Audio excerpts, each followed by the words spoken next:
kuat agar bisa bebas bergerak. Makanya, aku minum Anlin dengan rasa lebih enak dan Bone Max, formula yang disempurnakan. Yuk, bergerak bareng aku dan Anlin.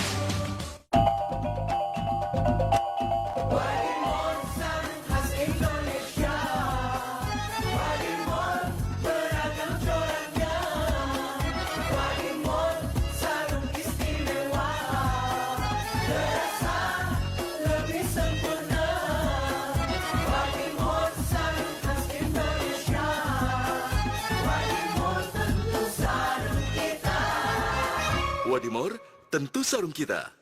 Kolesterol tinggi? Sekarang, tidak lagi. Minum Nutrif Benecol 2 kali sehari. Planstanol esternya telah teruji aman, bantu turunkan kolesterol dan resiko jantung koroner. Nutrif Benecol, cara enak turunkan kolesterol. Aduh, aku sakit. Sakit mah, bila perlu minum pepermah cair. Dengan formula hidrotalsit, magnesium hidroksida, dan simetikon. Nggak ribet. Baru, pepermah cair. Bantu redakan sakit mah.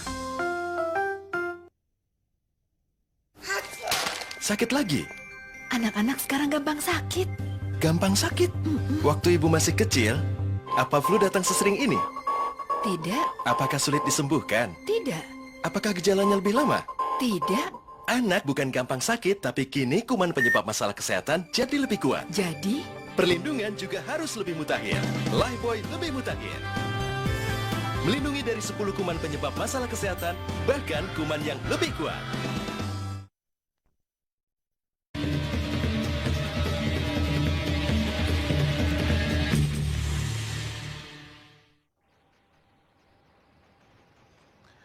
Anda masih di Benang Merah, Prof. Gayus. Lalu bagaimana kemudian kita agar bisa menjadi seorang pelobi yang bermartabat? Pelobi dengan orang-orang pakar yang bisa menjelaskan apa niat yang baik yang mau disampaikan pada seseorang.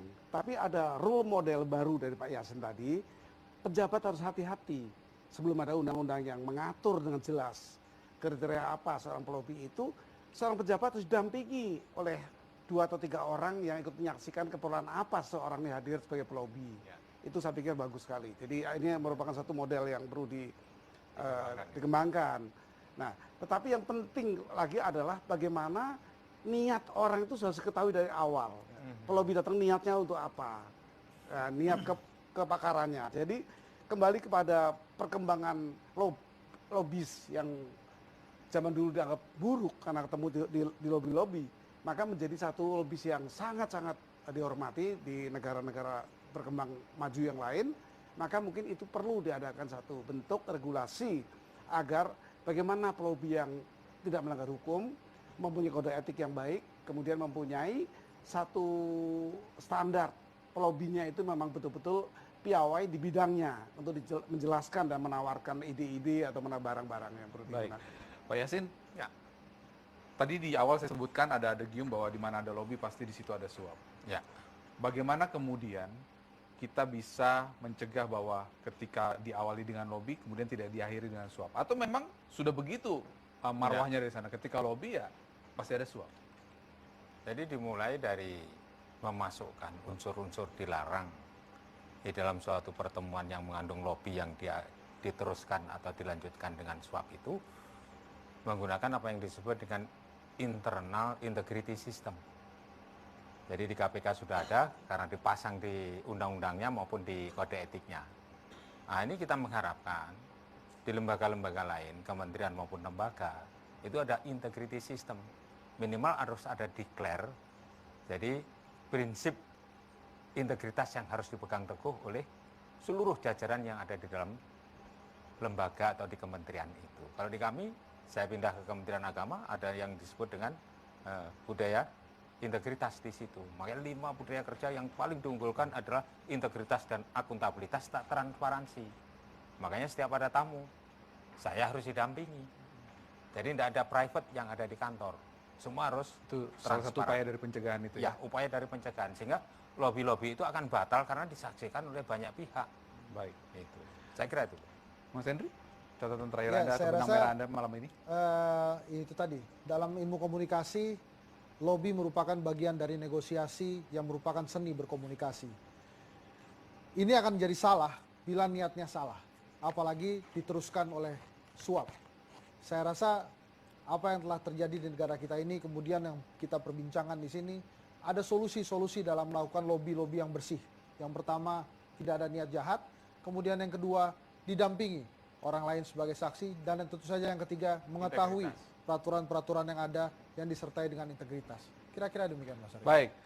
Terakhir saya mau ke Pak Joni. Pak Joni, Ya, berkaca dari apa yang Anda alami dalam hidup Anda, apa yang mau Anda sampaikan, pesan apa yang mau Anda sampaikan kepada masyarakat agar tidak ada Joni-Joni berikutnya? Ya, pesan saya terakhir, ya janganlah bermain dengan lobby-lobby yang unsur-unsurnya akhirnya menjadi suap. Karena itu akan merugikan diri sendiri. Jadi saya berpesan kepada teman-teman, ya tolonglah diusahakan jangan sampai lobby-lobby yang tidak benar lagi. Kecuali yang berpositif, itu boleh. Efeknya terhadap kehidupan Anda apa sih selama ini? Efeknya bukan cuma diri saya sendiri, tapi terhadap keluarga, terhadap seluruh keluarga besar saya juga mempunyai efek yang sangat besar. Artinya hidup Anda hancur ya? Hancur semuanya. Baik. Benang Merah malam ini mencatat Anda tetap bisa menjadi pelobi yang baik, pelobi yang handal, pelobi yang bermartabat. Tapi ingat, jangan pernah bermain dengan suap kalau Anda tidak mau merasakan dinginnya Hotel Prodeo dan ganasnya jeruji besi. Kita ketemu lagi minggu depan. Selamat malam.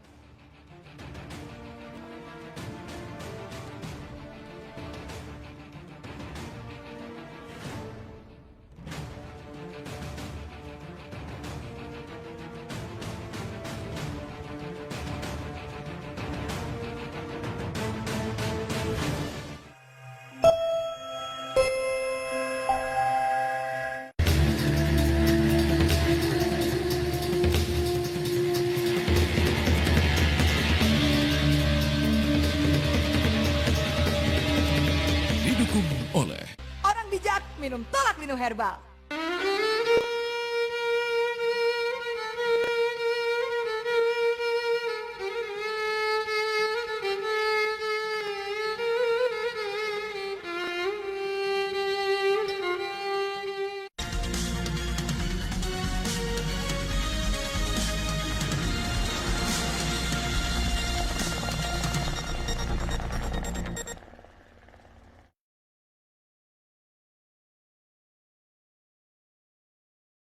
Petugas penjaga pantai menggelar operasi penyelamatan para imigran di perairan Selat Sisilia, Italia.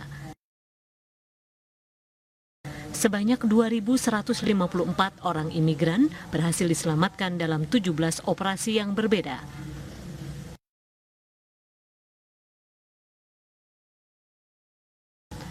Menurut lembaga PBB yang menangani pengungsian, UNHCR, sebanyak 173.000 lebih imigran menuju Eropa tahun ini melalui perairan.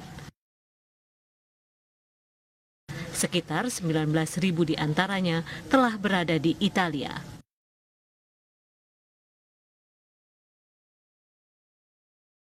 Sementara 716 pengungsi diduga tewas atau hilang dalam perjalanan menuju benua Eropa.